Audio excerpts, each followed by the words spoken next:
from the News Channel 5 Network and Out and About Nashville. This is Out and About Today, sponsored by the Tennessee Performing Arts Center. Hello, I'm Chuck Long, and welcome to a special edition of Out and About Today. We're one-on-one for the entire show with award-winning artist and LGBTQ activist Ty Herndon. The Grammy-nominated and Dove Award winner has an incredible new single with Emmy and Tony Award powerhouse Kristin Chenoweth, as well as a brand new Christmas album, so lots to discuss. But after the year we've all had, we're going to kick off the show with something that's just going to make you feel good, going to make you smile, and make you move. Here's Ty in a new dance mix version of one of his biggest hits, Living in a Moment. You see, I live to love you, I die to keep you safe inside these arms of nature. I'll be loving you with the very last breath I take. And when they carve my soul, all they need to ride on it. What's the type of man who's got all he ever wanted? Tell me something, who could ask for more?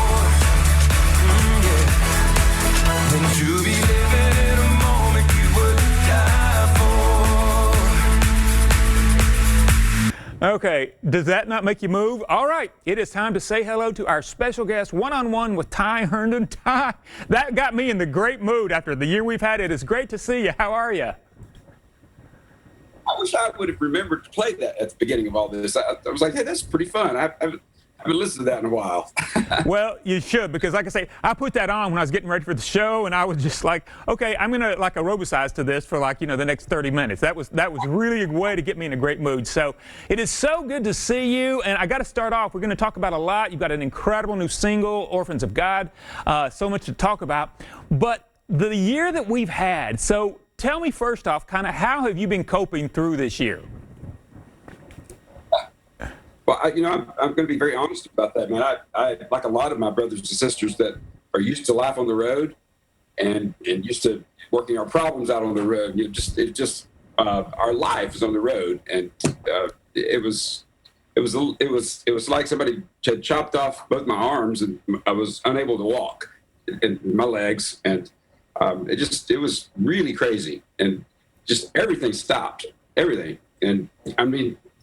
It's not a new story. It didn't happen. It did not happen to just me. It happened to so many people. And so, I'm a pretty strong dude. It took me a minute to get my footing. But I had between my pastor and some great friends, and of course Peggy, Mama Peggy. She'll always tell you the truth. I was just able to figure out. Okay, obviously I'm going to keep making music. That's not going to stop. I've got a new album to make. I hadn't even thought about the Christmas project at that time, which we'll get into. But I had to get out of myself long enough to know that so many people were hurting as much as I was. And a lot of people lost a whole lot more than a tour and a TV show and all the work that you put into just a year alone. And our package was a 5-year plan. And it just kind of, to me in that moment, it was like, there was no one to blame. It was just, it was like, wait a minute, all that hard work just flushed down the toilet. I couldn't see past, we will get through this, and we will get on the other side of this, and it's going to be better. I know that I'm better. I had some time to look at myself and work through some of my personal fears and just become a better person. So. And to be able to give that back, I get to sit on a Zoom call with 100 LGBTQ kids, every Thursday. So it's kind of cool to be able to talk to the kids and have them school me, because they will school you.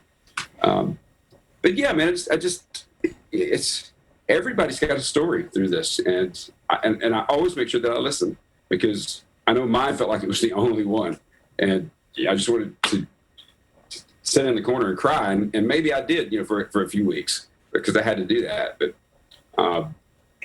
I found myself not crying for myself so much, but crying for for my friend who just lost his job, and then 2 months later, lost his house. So there's just a lot. There's a lot of sad stories. So, which we'll get into some happy stories with Orphans of God with Kristin Chenoweth, when we just kind of made a decision that it was time to plant some different kind of seeds. Sure. Well, were there like words of wisdom? You mentioned your mom, your pastor. Of course, I know you know Matt, your partner, your LGBTQ activism. I mean, were there words of wisdom that maybe even some of them gave you that kind of helped? You know, I've always been the guy with my group of friends, with my family, that, you know, I've been through quite a bit in my life, and I feel like I have some pretty good advice to give. And I just speak into the truth. And so it was really, what was strange was for my friends and family to kind of see me shut down, because I didn't have an answer for anything. And you know, Matt was like, Matt's been great. He's like, okay, you're taking this pretty hard. I'm like, I am. And, but the words of advice came later for me. I went back to some old therapists that I'd worked with, all the way back to Cumberland Heights, and just to be reminded of who you are, really outside of your dreams, who you are at the most raw level on this planet. And that was a very interesting journey. So I have to say that if I gave any words of wisdom, they will be over the next 6 months. They're just not coming out. So, well, good to know. So speaking about what about you and Matt? So, you know, like I found, you know, Tom and I, you know, we basically, you know, went from, you know, working apart during days. Now we're together all day and all night, and you know, kind of the things that you learn when you're living with that partner. Things that you didn't know, things that you thought you knew. Kind of what were some of the things that surprised you being with Matt a lot in this period? We were really lucky here, because I congratulate all my LGBTQ couples out there that actually made it through. All the straight people, it was hard to be home with the kids. I mean, you have to have that space.